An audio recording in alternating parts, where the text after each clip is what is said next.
कोई कहता था इंजीनियर बनेगा, कोई कहता था डॉक्टर बनेगा, कोई कहता था विद्वान बनेगा, कोई बोलता था अरे नहीं वकील बनेगा।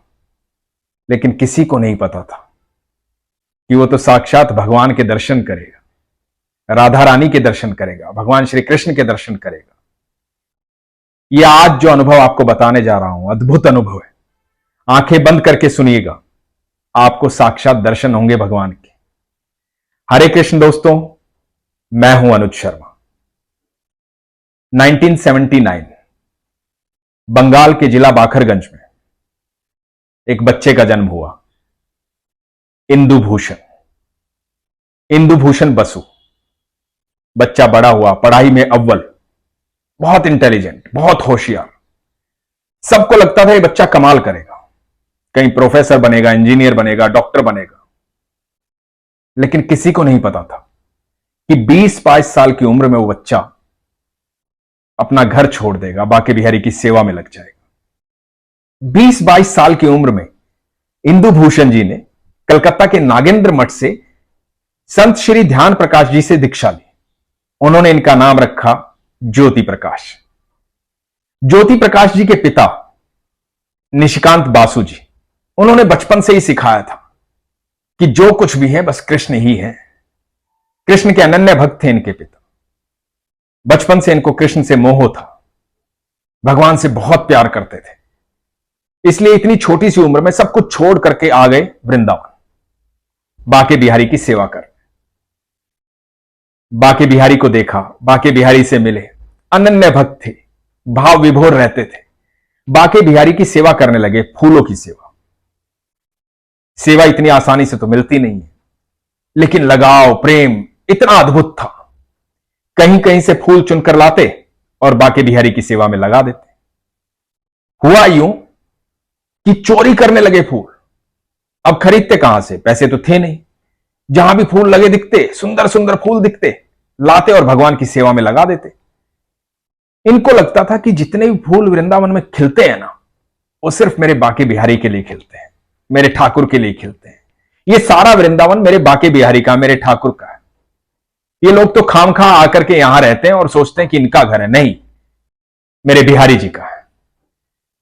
तो जगह जगह से फूल चुनकर लाते और भगवान की सेवा करते। भगवान की सेवा इनको मिल गई थी। अच्छा, इस दौरान हुआ क्या, कहीं भी फूल तोड़ने घुस जाते थे तो कई बार मार भी लगी, लोगों ने गुस्सा भी किया, गालियां भी दी, मारा भी। एक बार तो हवालात भी चले गए। तो ऐसी दशा चल रही थी इनकी। तो वृंदावन में एक सेठ थे, श्री हरगुलाल जी। उन्होंने कहा कि आगे से तुम मेरे बगीचे से फूल ले लेना, कहीं जाने की जरूरत नहीं। तो फिर इन्होंने चोरी बंद कर दी। भगवान के अनन्य भक्त थे, बहुत दिन भगवान की सेवा की। एक दिन लगा कि बहुत दिन हो गए हैं सेवा करते करते, दर्शन ही नहीं दे रहे बाके बिहारी, मिल ही नहीं रहे हैं। तो इनको पता लगा कि नंदगांव है, नंदगांव जाता हूं, वहां तो उनका खुद का घर है, वहां तो जरूर आते होंगे, गैया चराने आते होंगे, अपने दोस्तों के साथ खेलने आते होंगे, वहां जरूर आते होंगे, वहां चलता हूं। और ये चले गए नंदगांव, नंद महल। वहां जाकर के भगवान की सेवा करने लगे। अब नंद महल में रहते रहते भी बहुत दिन हो गए, लेकिन इन्हें ठाकुर कहीं दिखाई नहीं दिए। जब ठाकुर कहीं नहीं दिखाई दिए तो सारा वृंदावन इनको जानता था कि एक फूल बाबा है। उम्र बढ़ती जा रही थी, प्रेम अद्भुत था। तो साधु संतों ने समझाया कि कोई बात नहीं, बिहारी जी के दर्शन हो गए ना, इतनी जिद क्यों कर रखी है। तो इन्होंने कहा कि नहीं, अब अनशन पे बैठूंगा, कुछ नहीं खाऊंगा, भूखा मर जाऊंगा। जब तक मेरा कन्हैया मुझसे आकर नहीं मिलेगा मैं कुछ नहीं खाऊंगा। और इन्होंने अनशन शुरू कर दिया। अब अनशन पर बैठ गए, भूख हड़ताल हो गई, जिद थी बिहारी जी से मिलना है। बिहारी जी स्वप्न में आए, बिहारी जी को देखा। बिहारी जी ने कहा कि सुनो, जिद से तो मैं किसी से नहीं मिलता, मैं प्रेम से मिलता हूं। मुझे पाना चाहते हो तो सिर्फ प्रेम रखो, जिद नहीं। उत्तर दिशा की ओर जाओ। जब आंख खुली तो एकदम हड़बड़ाए, भागे। ठाकुर जी ने कहा उत्तर दिशा की ओर जाओ। उत्तर दिशा की ओर क्या, बरसाना। नंदगांव से बरसाना की तरफ बढ़ दिए। चलते रहे चलते रहे चलते रहे। बोले कि बरसाना भेज रहे हैं, राधा रानी रहती है, प्रेम की बात कर रहे हैं मेरे ठाकुर, तो वहीं जाना पड़ेगा। राधा रानी प्रेम है मेरे ठाकुर का, और ठाकुर किसी को भी मिलते हैं तो प्रेम से मिलते हैं, जिद से नहीं मिलते, किसी को भी जिद से नहीं मिलते, उन्हें हट पसंद नहीं है। और भगवान तो प्रेम से ही मिलते हैं, भगवान से हट क्यों करनी है, किस लिए करनी है? प्रेम से पुकारो, ठाकुर जी चले आएंगे। तो ठाकुर जी ने राह दिखाई बरसाना की, बरसाना की तरफ चल पड़े बाबा। अब बरसाना पहुंचे लाडली जी के महल के नीचे, तो वहां एक व्यक्ति मिला। व्यक्ति ने इनको प्रसाद दिया। इनको लगा कि जैसे राधा रानी ने स्वागत किया है। राधा रानी को पता था कि नंदलाल ने भेजा है मुझे, मेरे ठाकुर ने भेजा है मुझे, तो इसलिए प्रसाद पहले भेज दिया ताकि मैं अनशन तोड़ लूं। ये सोचा और वो प्रसाद ग्रहण करके अनशन तोड़ा। राधा रानी के महल में गए, अद्भुत दर्शन किए, वहां देख करके भाव विभोर हो गए, भजन करने लगे, कीर्तन करने लगे, बस वहीं के हो गए। अब मन में सिर्फ एक ही बात थी, राधे राधे राधे राधे राधे राधे, सुबह शाम राधे राधे। इनके भोजन की व्यवस्था अपने आप हो जाती थी। बताते हैं कि बहुत बार तो ऐसा हुआ कि खुद राधा रानी खाना खिलाने आई, पर इनको बाद में एहसास होता था, इनका भोजन अपने आप इनके पास पहुंच जाता था। राधा रानी के भजनों में लीन रहते थे, बस राधे राधे राधे राधे। अब एक दिन हुआ यूं कि इनका मन भर गया, इनको फिर से याद आई कन्हैया की, ठाकुर की, बिहारी जी की। बोले कि नहीं, बहुत दिन हो गए, आया नहीं मिलने, मुझसे नहीं रहा जा रहा, मुझे मिलना है। इस दौरान ये अपने आप को राधा रानी की सखी कहने लग गए थे, सखी भाव में रहते थे। तो राधा रानी से आज्ञा ली कि मैं जा रहा हूं बिहारी जी के पास, वहीं रहूंगा, मिलना है मुझे। और वापस आ गए वृंदावन। वृंदावन वापस आए तो पता लगा निधिवन नाम की एक जगह है जहां रोज रास रचाने ठाकुर जी आते हैं, राधा रानी आती है। तो पहुंचे निधिवन। अब इनको सब जानते थे फूल बाबा के नाम से। निधिवन पहुंचे, वहां जाकर के इन्होंने सेवा ली, सोहिनी सेवा। सोहिनी सेवा ली। सोहिनी सेवा यह होती है कि वहां पर सुबह जो है झाड़ू लगाई जाती है, कंकर पत्थर हटाए जाते हैं, क्योंकि इनको पता था कि रात में राधा रानी आती हैं, कान्हा जी आते हैं, यहां रास रचाते हैं निधिवन में। तो ये सोहिनी सेवा करते थे। प्रातःकाल उठ करके वहां सफाई करते थे, कोई कंकर पत्थर रह ना जाए, क्योंकि रात्रि में मेरे कान्हा जी आएंगे, राधा रानी आएंगी। एक बार हुआ यूं कि रात्रि में राधा रानी और कान्हा जी रास रचा रहे थे अपनी गोपियों के साथ, और राधा रानी के नुपुर जो हैं वो टूट गए, घुंघरू बिखर गए।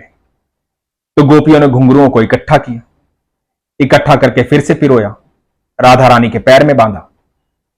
राधा रानी ने अपने घुंघरू देखे तो एक घुंघरू कम था। चिंता का विषय हो गया। गोपियों ने फिर से ढूंढा, लेकिन घुंघरू कहीं नहीं मिला। तो राधा रानी ने गोपियों से कहा कि सुनो, वो जो मेरी फूल सखी आती है ना सुबह सोहिनी सेवा करने, उससे जाकर पूछना, क्योंकि वो यहां की सफाई करेगी, तो उसे पता होगा कि घुंघरू कहां है, उसे मिलेगा घुंघरू। अब इधर फूल बाबा अपने ध्यान में रहते थे, उन्हें पता था कभी ना कभी तो मेरी राधा रानी, मेरी सखी मुझसे मिलने आएगी, मुझे पता है गोपियों को भेजेगी, पूछेगी नुपुर कहां है, क्योंकि ये सेवा तो मैं ही करता हूं। ध्यान में थे, ये ध्यान में थे। इधर गोपियां आई और गोपियों ने आके कहा कि सुनो बाबा, श्यामा प्यारी का नुपुर गुम हो गया है, तुम्हें मिला वो घुंघरू? तो बाबा ने कहा हां, नुपुर तो मिला है, लेकिन मुझे क्या पता कि वो श्यामा का है या शाम का है। तो गोपियां बोली मतलब? बोला मतलब ये कि तुम कह रही हो कि वो श्यामा प्यारी का है, पर मैं तो उसी को दूंगा जिसका है। अब जब तक मुझे विश्वास ना हो जाए कि वो श्यामा का है या शाम का है, तब तक मैं दूंगा नहीं। तो ये तो मैं खुद देखूंगा अपनी आंखों से कि वो घुंघरू किसका है। जब मैं देख लूंगा तब दे दूंगा। गोपियां वापस गई, राधा रानी को जाकर ये बात बताई कि उन्होंने ऐसा कहा। राधा रानी मुस्कुराई। फूल सखी बड़ी चालाक है, चतुर है, और चतुर हो भी क्यों ना, मेरे ठाकुर की भक्त जो है, कान्हा की भक्त जो है, कृष्ण तो कृष्ण है, उनके भक्त भी वैसे ही हैं। तो राधा रानी ने फूल सखी को बुलाया। अब बाबा पहुंचे राधा रानी के सामने। बाबा राधा रानी से बोलो कि सुनो, श्याम जी को भी बुलाओ, जिसका नुपुर कम होगा उसे नुपुर दे दूंगी, मैं तुम्हारी सखी हूं ना, सच कह रही हूं। अब बुलाने पर श्याम जी भी आए और राधा रानी भी। यही तो चाहिए था बाबा को। दोनों के चरण सामने थे, चरणों को देख रहे थे। घुंघरू तो हाथ से छूट गया, आंखों में श्रु आए, शरीर कांप रहा था। राधा रानी के और ठाकुर जी के चरण सामने थे। अब जिसे ठाकुर जी के चरण दिख जाए, राधा रानी के चरण दिख जाए, और रह ही क्या जाता है। पूरे जीवन की तपस्या सफल हो गई। बताते हैं कि फूल बाबा ने राधा रानी और ठाकुर जी के चरणों में अपने प्राण त्याग दिए।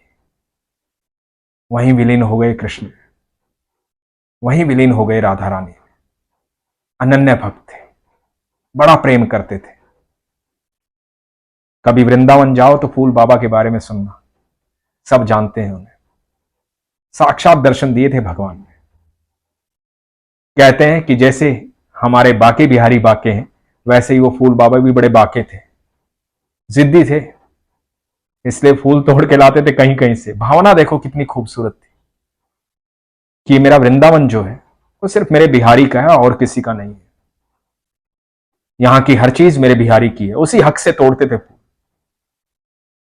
ऐसा प्रेम विरले भक्तों में होता है, अद्भुत भक्त थे। ऐसा विश्वास होना चाहिए, ऐसा प्रेम होना चाहिए, फिर तो ठाकुर जी आएंगे मिलने, राधा रानी आएंगे मिलने, जरूर आएंगे। हमेशा अपने विश्वास को